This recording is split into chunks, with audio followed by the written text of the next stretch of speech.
Hello friends, welcome back to our channel. So ಇವತ್ತು ನಾನು ನಿಮ್ಮ ಜೊತೆ ಶೇರ್ ಮಾಡ್ಕೊಳ್ತಿರೋ ಒಂದು ಕಾನ್ಸೆಪ್ಟ್, ಅದು ಆಧುನಿಕ ತಂತ್ರಜ್ಞಾನ ಸಾಧನಗಳು ಮತ್ತು ಅಂತರ್ಜಾಲದ ಸುರಕ್ಷಿತ ಬಳಕೆ. ಸೊ ಇದು ಸಂಭ್ರಮ ಶನಿವಾರದ ವಿಷಯ. ಈ ಆಗಸ್ಟ್ ತಿಂಗಳಲ್ಲಿ ಇರುವಂಥ ಸಂಭ್ರಮ ಶನಿವಾರದ ವಿಷಯವಾಗಿರುತ್ತೆ. ನೋಡಿ, ಇಲ್ಲಿ ಶೀರ್ಷಿಕೆಗಳು ಏನೇನು ಕೊಟ್ಟಿದ್ದಾರೆ. ನೀವೇನು ಬಲ್ಲಿರಿ, ನದಿ ದಡ ಆಟ ಆಡೋಣ, ಬನ್ನಿ ಚಿತ್ರ ಬಿಡಿಸೋಣ, ನೋಡಿದ್ದು ಸುಳ್ಳಾಗಬಹುದು, ಕೇಳಿದ್ದು ಸುಳ್ಳಾಗಬಹುದು, ನಿಧಾನಿಸಿ ಯೋಚಿಸಿದಾಗ ನಿಜವು ತಿಳಿಯುವುದು, ಹಾವು ಮತ್ತು ಏಣಿ ಆಟ ಆಡೋಣವೇ, ಬನ್ನಿ ಚಿತ್ರ ಬಿಡಿಸೋಣ, ನಮ್ಮ ಜಾಣ್ಮೆಯಲ್ಲಿದೆ ನಮ್ಮ ಸುಂದರ ಜೀವನ, ನಟಿಸು, ಕಲಿ, ಆ ಸಂದರ್ಭದಲ್ಲಿ ನಾನಿದ್ದರೆ, ಅಥವಾ ನೀ ನನ್ನ ಗೆಲ್ಲಲಾರೆ. ಸೊ ಇದಿಷ್ಟು. ನೆಕ್ಸ್ಟ್ ಲಾಸ್ಟಲ್ಲಿ ಪ್ರತಿಜ್ಞೆ ಮತ್ತು ಸಲಹಾತ್ಮಕ ಚಟುವಟಿಕೆಗಳು. ಸೊ ಇಲ್ಲಿ ನಾವು ಸಂಭ್ರಮ ಶನಿವಾರದ ದಿನದಂದು ಏನೆಲ್ಲ ನಾವು ಆ್ಯಕ್ಟಿವಿಟೀಸನ್ನು ಮಕ್ಕಳಿಗೆ ಕೈಗೊಳ್ಳಬಹುದು ಅನ್ನೋದನ್ನು ಇದನ್ನು ಕೊಟ್ಟಿದ್ದಾರೆ. ನೋಡಿ, ಒಂದು ಕಥೆಯನ್ನು ಕೊಟ್ಟಿದ್ದಾರೆ. ಒಂದು ದಿನ ಶಾಂತಳ ಮನೆಯಲ್ಲಿ. ಶಾಂತ 7ನೇ ತರಗತಿಯಲ್ಲಿ ಓದುತ್ತಿರುವ ಹುಡುಗಿ. ಅವಳಿಗೆ ಒಬ್ಬ ತಮ್ಮ ಇರುತ್ತಾನೆ. ಅವನ ಹೆಸರು ಮಣಿಕಂಠ. ಅವನು 2ನೇ ತರಗತಿಯಲ್ಲಿ ಓದುತ್ತಿರುತ್ತಾನೆ. ಒಂದು ದಿನ ಶಾಂತ ಅಪ್ಪನ ಫೋನ್ ತೆಗೆದುಕೊಂಡು ಅದರಲ್ಲಿ ಯೂಟ್ಯೂಬಲ್ಲಿ ಹಾಡನ್ನು ಕೇಳುತ್ತಿರುತ್ತಾಳೆ. ಮಣಿಕಂಠ ಕೂಡ ಅವಳ ಜೊತೆ ಮೊಬೈಲ್ ನೋಡುತ್ತಿರುತ್ತಾನೆ. ನೀರು ತರಲು ಹೊರಗೆ ಹೋಗಿದ್ದ ಶಾಂತಳ ತಾಯಿ ಮನೆಗೆ ಬಂದು ನೋಡಿದಾಗ ಮಕ್ಕಳಿಬ್ಬರು ಫೋನ್ನಲ್ಲಿ ಹಾಡು ವೀಕ್ಷಿಸುತ್ತಿರುವುದು ಕಾಣಿಸುತ್ತದೆ. ಇದರಿಂದ ಶಾಂತಳ ತಾಯಿಗೆ ಬಹಳ ಕೋಪ ಬರುತ್ತದೆ. ಆಗ ಅವಳು, ಶಾಂತ, ಏನು ಮಾಡುತ್ತಿದ್ದೀಯಾ? ಫೋನ್ನಲ್ಲಿ ನಿನಗೆ ಹಾಡು ಕೇಳಲು ಯಾರು ಹೇಳಿದ್ದು? ನಿನಗೆ ಫೋನ್ ಏತಕ್ಕೆ ಬಳಸಬೇಕು ಎಂದು ನಾನು ಹೇಳಿದ್ದೇನೆ? ನೋಡು, ನಿನ್ನ ಜೊತೆಗೆ ನಿನ್ನ ತಮ್ಮನೂ ಕುಳಿತಿದ್ದಾನೆ.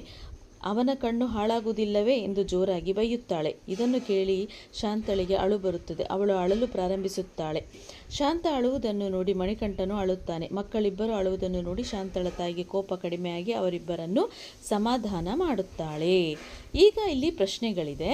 ನಿಮಗೆ ಎಂದಾದರೂ ಈ ಅನುಭವ ಆಗಿದೆಯೇ? ಶಾಂತ ಏನಾದರೂ ತಪ್ಪು ಮಾಡಿದಳೆ? ಶಾಂತಳ ತಾಯಿಗೆ ಏಕೆ ಕೋಪ ಬಂದಿತು? ಹೌದು ಎಂದಾದರೆ ಬನ್ನಿ ಇವುಗಳ ಬಳಕೆ ಹೇಗೆ ಮಾಡಬೇಕು ಎಂದು ಅರಿಯೋಣ. ಹೌದು, ಶಾಂತಳ ಅಮ್ಮ ಯಾಕೆ ಕೋಪ ಮಾಡಿಕೊಂಡ್ರು ಅಂಥೇಳಿ. ಹೌದು, ಅದೇನು ಸ್ವಲ್ಪ ತಪ್ಪಾಗಿದೆ. ಅದರ ಬಗ್ಗೆ ಕೆಲವೊಂದು ವಿಚಾರಗಳನ್ನು ಮಕ್ಕಳ ಜೊತೆ ನಾವು ಮಾತಾಡಿಸ್ಬೇಕು. ನೆಕ್ಸ್ಟ್ ಕಾನ್ಸೆಪ್ಟ್ ಬಂದು ನೀವೇನು ಬಲ್ಲಿರಿ. ಇದು 1ರಿಂದ 3ನೇ ತರಗತಿಗೆ ಸಂಬಂಧಪಟ್ಟಿರುವಂಥದ್ದು. ನೀವು ಮೊಬೈಲ್ ಬಳಸುವಿರಾ? ನೀವು ಮೊಬೈಲ್ ಯಾವ ಕೆಲಸಗಳಿಗೆ ಬಳಸುವಿರಿ? ನೀವು ಮೊಬೈಲ್ನಲ್ಲಿ ಏನು ನೋಡುವಿರಿ? ಹೆಚ್ಚು ಕಾಲ ಮೊಬೈಲ್ ಬಳಕೆ ಮಾಡಿದಾಗ ನಿಮ್ಮ ಕಣ್ಣಿಗೆ ಹೇಗನ್ನಿಸುತ್ತದೆ? ಈ ಚಿತ್ರದಲ್ಲಿ ಏನನ್ನು ಕಾಣುತ್ತೀರಾ? ನೀವು ಇವುಗಳ ಬಳಕೆ ಮಾಡುತ್ತೀರಾ? ಹಾಗಿದ್ದರೆ ಏಕೆ? ಯೂಟ್ಯೂಬ್ನಲ್ಲಿ ಏನನ್ನು ನೋಡುತ್ತೀರಾ? ನೀವು ದಿನದಲ್ಲಿ ಎಷ್ಟು ಹೊತ್ತು ಟಿವಿ ನೋಡುತ್ತೀರಿ? ನೀವು ಇಷ್ಟಪಟ್ಟು ನೋಡುವ ಕಾರ್ಯಕ್ರಮಗಳಾವು? ನೀವು ಓದುವ ಸಮಯದಲ್ಲಿ ಟಿವಿ ಹಾಕಿದರೆ ನಿಮಗೆ ಹೇಗೆ ಅನ್ನಿಸುತ್ತದೆ? ಟಿವಿ ನೋಡುವುದರಿಂದ ನೀವು ಯಾವ ವಿಷಯಗಳನ್ನು ಕಲಿಯುತ್ತೀರಿ? ಸೊ ಇದೇ ರೀತಿಯಾದಂಥ ಹಲವಾರು ಕಾನ್ಸೆಪ್ಟ್ಗಳನ್ನು ಇಲ್ಲಿ ಕೊಟ್ಟಿದ್ದಾರೆ ಫ್ರೆಂಡ್ಸ್. ನಾನು ಅದಷ್ಟನ್ನು ಎಕ್ಸ್ಪ್ಲೇನ್ ಮಾಡಲಿಕ್ಕೆ ಹೋಗೋದಿಲ್ಲ, ವಿಡಿಯೋ ತುಂಬ ಲ್ಯಾಗ್ ಆಗುತ್ತೆ. ನದಿ ದಡ ಆಟ ಆಡೋಣ. ಇದು ನಾವು ಕೆರೆ ದಡ ಆಟ ಅಂತ ಹೇಳಿ ಏನು ಮಕ್ಕಳಿಗೆ ಆಡಿಸ್ತೀವಿ, ಹಾಗೆಯೇ ಏನು ಆಟ ಆಡಿಸ್ಬೇಕು, ಹೇಗೆ ಆಟ ಆಡಿಸ್ಬೇಕು ಅದನ್ನು ಕೂಡ ಇಲ್ಲಿ ಇನ್ಸ್ಟ್ರಕ್ಷನ್ಸನ್ನು ಕೊಟ್ಟಿದ್ದಾರೆ. ಅದನ್ನು ಫಾಲೋ ಮಾಡಿಕೊಂಡು ಆಟವನ್ನು ಆಡಿಸಿದರೆ ಆಯಿತು. ನೆಕ್ಸ್ಟ್, ಬನ್ನಿ ಚಿತ್ರ ಬಿಡಿಸೋಣ.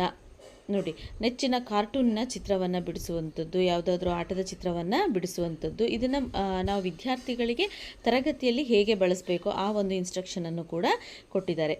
ನೋಡಿದ್ದು ಸುಳ್ಳಾಗಬಹುದು, ಕೇಳಿದ್ದು ಸುಳ್ಳಾಗಬಹುದು, ನಿಧಾನಿಸಿ ಯೋಚಿಸಿದಾಗ ನಿಜವು ತಿಳಿಯುವುದು.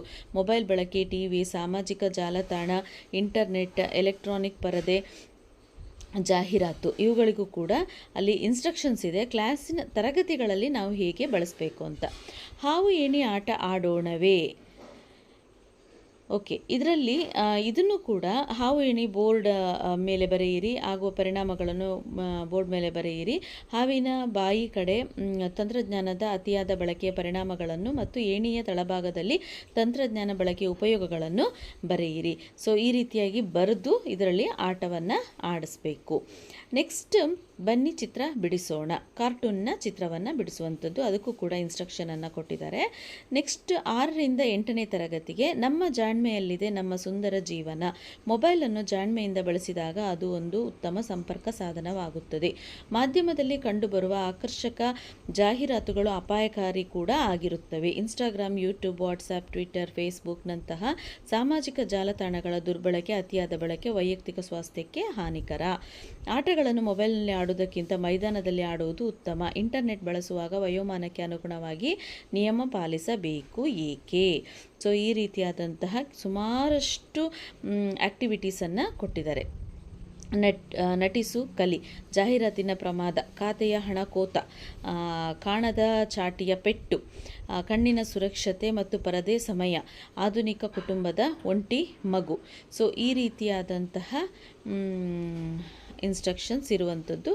ಮತ್ತು ಮಿಂಚುಪಟ್ಟಿಗಳನ್ನು ಮಾಡೋ, ಖಾತೆಯ ಹಣ ಕೋತ ಈ ರೀತಿಯಾದ ಮಿಂಚುಪಟ್ಟಿಗಳನ್ನು ಮಾಡುವಂಥದ್ದು. ಮಿಂಚುಪಟ್ಟಿಗಳನ್ನು ಮಾಡಿಬಿಟ್ಟು ಮಕ್ಕಳಿಂದ ಅದರ ಬಗ್ಗೆ ಇಲ್ಲಿ ಕೊಟ್ಟಿರುವಂಥ ಇನ್ಸ್ಟ್ರಕ್ಷನನ್ನು ಬಳಸಿ ಮಕ್ಕಳಿಗೆ ತಿಳಿ ಹೇಳುವಂಥದ್ದಾಗಿರ್ಬೋದು ಅಥವಾ ಆ್ಯಕ್ಟಿವಿಟೀಸನ್ನು ಕೆಲವೊಂದು ಆ್ಯಕ್ಟಿವಿಟೀಸ್ಗಳನ್ನು ನಾವು ಮಾಡಿಸಬಹುದು.